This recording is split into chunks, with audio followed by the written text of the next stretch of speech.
Bonjour, dans cette vidéo, nous corrigerons le 15e exercice et c'est le dernier exercice de la quatrième série d'Algèbre 2. Cet exercice concerne la résolution des systèmes. Pour résoudre le système S, nous utiliserons la notion de compatibilité ainsi que les bordons d'une matrice. On remarque que le système S que nous avons, c'est un système qui a 4 inconnus, x, y, z et t, et 3 équations. Donc, premièrement, on essaye de réécrire le système S sous une forme matricielle, c'est-à-dire sous la forme du produit et égalité entre des matrices. Alors ici, on a les inconnus sont x, y, z et t. La première équation, c'est égal à 1. La deuxième équation, c'est égal à 4. La dernière équation, c'est égal à 1. Donc, il nous reste de remplir cette matrice, la matrice du système. Alors, on a multiplié x dans la première équation, on a multiplié x par 1, y par 2, z par moins 1 et t par 4. Et c'est égal à 1. Dans la deuxième équation, on a multiplié x par 2, voilà, y par 4, z par 3 et t par 5. Et c'est égal à 4. Dans la dernière équation, on a multiplié x par moins 1, y par moins 2, z par 6 et t par moins 7. Et c'est égal à 1. On remarque ici que la matrice que nous avons ici, c'est une matrice qui a 3 lignes et 4 colonnes. Cette matrice vecteur, elle a 4 lignes et une seule colonne. Le produit entre ces deux matrices existe, puisque le nombre de colonnes de la première matrice est égal au nombre de lignes de la deuxième matrice. Et le résultat, le produit entre ces deux matrices, ça va nous donner une matrice qui a 3 lignes et une seule colonne. C'est la matrice que nous avons ici.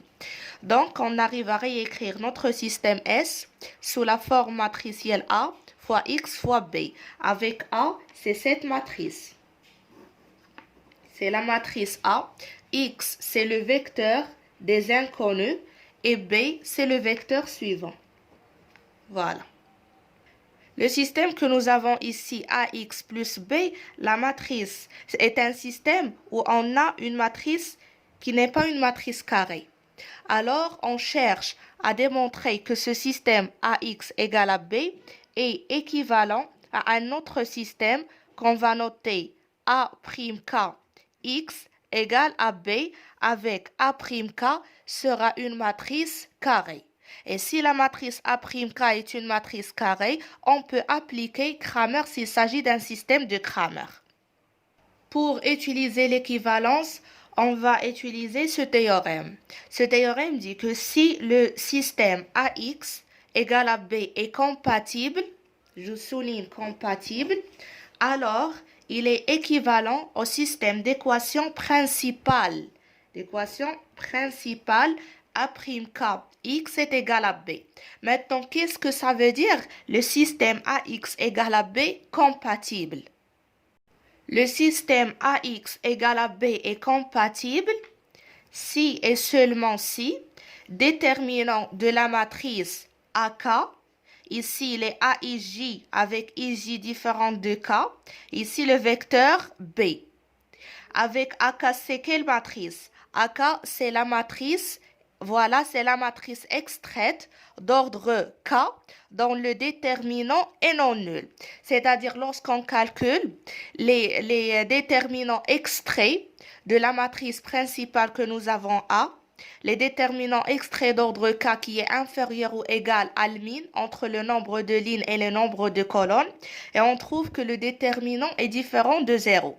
Alors, dans cette situation, on passe pour calculer le déterminant de cette matrice avec les autres coefficients pour compléter et le vecteur qu'on a, le vecteur B.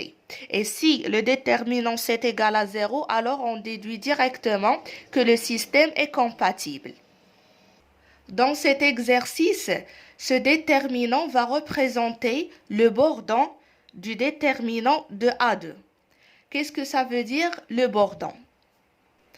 Par définition, si on a A, une matrice de n lignes P colonnes, et delta K, le déterminant extrait d'ordre K, inférieur ou égal min entre le nombre de lignes et le nombre de colonnes. On appelle bordant de delta K tout déterminant. Peut-être qu'il n'existe pas un seul. Tout déterminant extrait d'ordre K plus 1. Si par exemple on a calculé delta 2, le déterminant d'ordre 2 de cette matrice, alors bordant de delta 2, c'est tout déterminant extrait d'ordre 2 plus 1, c'est-à-dire d'ordre 3. On peut dire que si on complète par A1, 3, ici A2, 3, ici A3, 1, A3, 2, A3, 3, ce déterminant va représenter le bordant de delta 2. On prend comme exemple une matrice A d'ordre 4 lignes et 3 colonnes. Minimum entre 4 et 3, c'est 3. Alors, delta K, le déterminant extrait d'ordre K inférieur ou égal à 3. Delta, on peut avoir ici delta 1, c'est-à-dire les déterminants extraits d'ordre 1, qui sont plusieurs. Delta 2, les déterminants extraits d'ordre 2, qui sont plusieurs.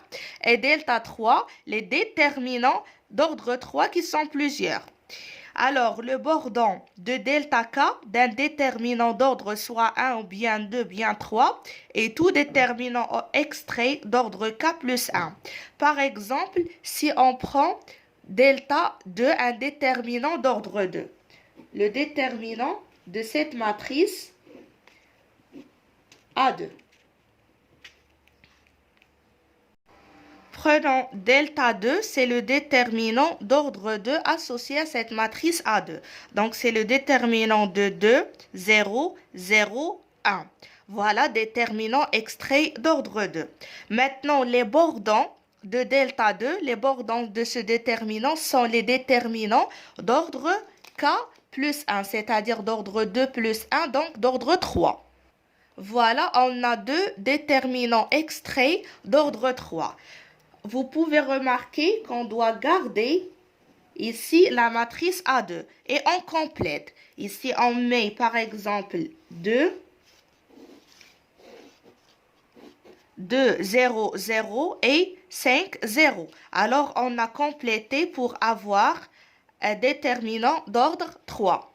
Et ici, on garde aussi 2, 0, 0, 1 et on complète cette fois-ci par 1, 0 et 2, 0 pour avoir un déterminant d'ordre 3.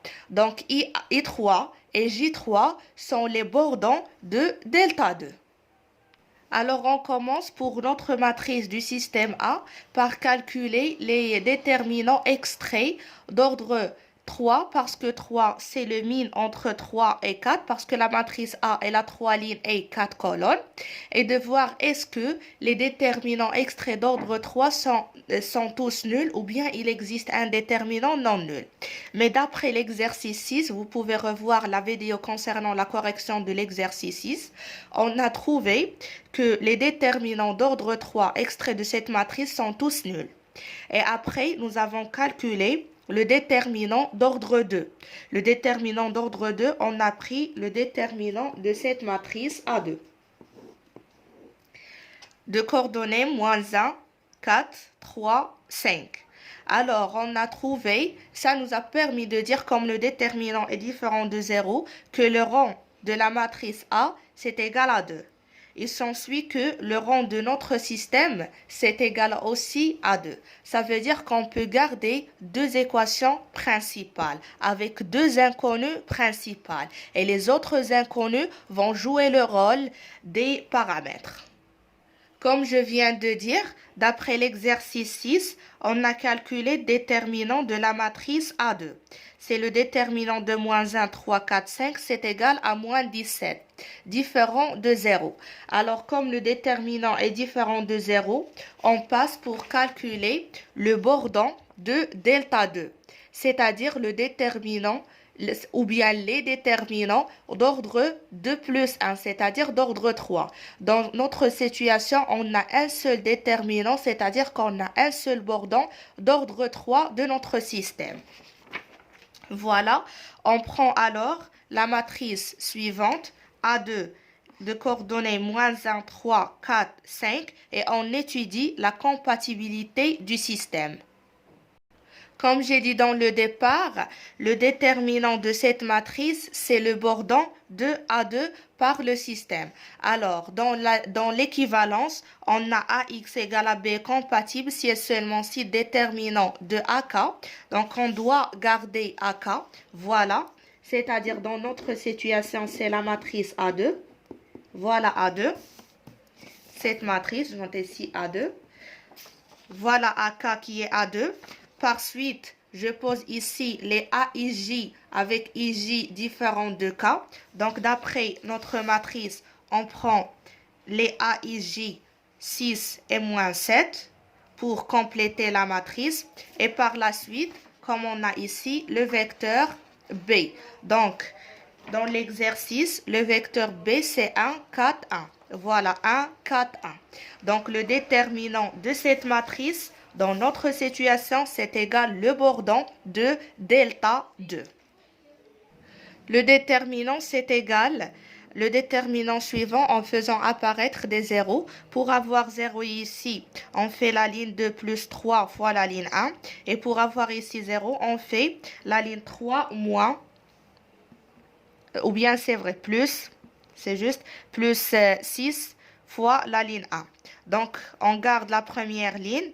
La deuxième ligne, ça devient 0, 17, 7. La troisième ligne, la même chose. 0, 17, 7. Donc, le déterminant, c'est égal à -1 à la puissance 1 plus 1, c'est -1 carré, donc c'est 1.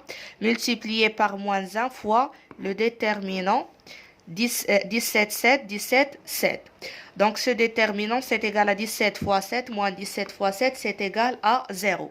Alors, d'après, ici, on peut déduire, comme le déterminant c'est égal à 0, que notre système AX égale à B est compatible, ou bien que notre système S est compatible. Voilà, donc le système S, ou bien AX égale à B est compatible, et l'on a, par des équivalences, le système AX égale à B, c'est équivalent au système A'2, x égale à b. Avec A' de x, A'2 fois x égale à b, c'est le système suivant. La matrice A'2, c'est une matrice dont on a les coefficients de la matrice A2. Mais on complète. C'est pour ça que j'ai mis A'2. On garde A2 et on complète par les autres composantes de la première ligne et de la deuxième ligne. Autrement dit, on garde les deux équations où on a les variables principales ou bien les inconnues principales. Les inconnues principales, pour nous, ce sont Z et T. Pourquoi? Parce que -1, j'ai multiplié -1 avec Z. Et j'ai multiplié 3 avec Z. J'ai multiplié 4 par T. Et j'ai multiplié 5 par T.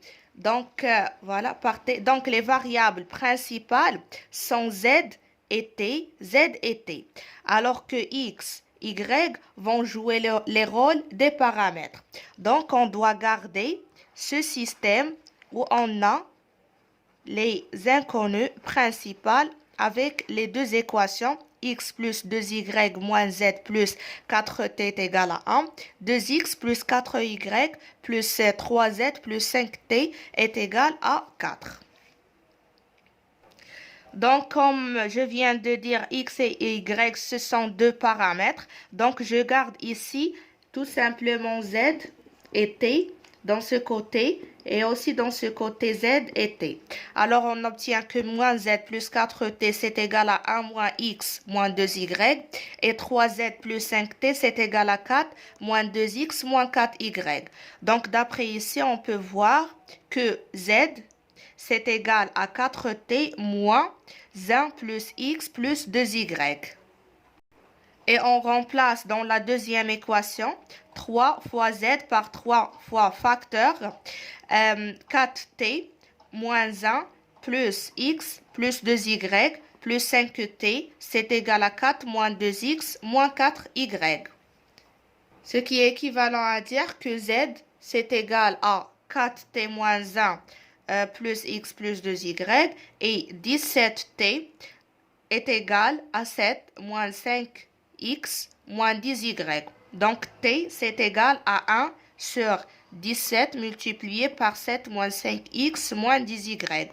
Et z, c'est égal, on remplace t par sa valeur. On obtient que z, c'est égal à 1 sur 17 facteur de 11 moins 3x moins 6y. Donc, la solution du système S est donnée par l'ensemble suivant S qui est égal à l'ensemble des x, y, 1 sur 17, 13 moins 3x moins 6y, 1 sur 17, facteur de 7 moins 5x moins 10y avec x et y appartenant à R. Je mentionne qu'on peut calculer les solutions de ce système, le système moins z plus 4t est égal à 1 moins x moins 2y, 3z plus 5t est égal à 4 moins 2x moins 4y, en utilisant les formules de Cramer. Pourquoi? Tout simplement parce que si on réécrit le système sous une forme matricielle, le système se réécrit sous la forme de moins 1, 4, 3, 5, multiplié par x, t, c'est égal à 1 moins x moins 2y, 4 moins 2x moins 4y. Et comme le déterminant delta de cette matrice est égal à moins 17 différent de 0, alors le système est de Cramer. Et par suite, le système est de Cramer, voilà delta différent de 0. Alors z, c'est égal à delta z sur delta. On a delta, c'est égal à moins 17. Il nous reste à calculer delta z. Et t, c'est égal à delta t sur delta. Avec, voilà, delta z, normalement z se trouve dans la première ligne, alors on doit remplacer la première colonne par le vecteur 1 moins x moins 2y, 4 moins 2x moins 4y. Et on garde la deuxième colonne. Et pour delta t se trouve dans la deuxième ligne, alors on doit remplacer la deuxième colonne par 1 moins x moins 2y, 4 moins 2x moins 4y et on garde la première colonne. Si on calcule delta z, on va trouver que delta z c'est égal à moins 11 plus 3x moins 6y. Et delta t c'est égal à moins 7 plus 5x plus 10y. Donc, lorsqu'on fait delta z sur delta et on simplifie par moins, on obtient exactement cette valeur. Et lorsqu'on fait delta t sur delta et on simplifie par le moins, on obtient exactement cette valeur. Donc, vous avez le choix, soit de résoudre le système en utilisant cette méthode ou bien en utilisant les formules de Cramer.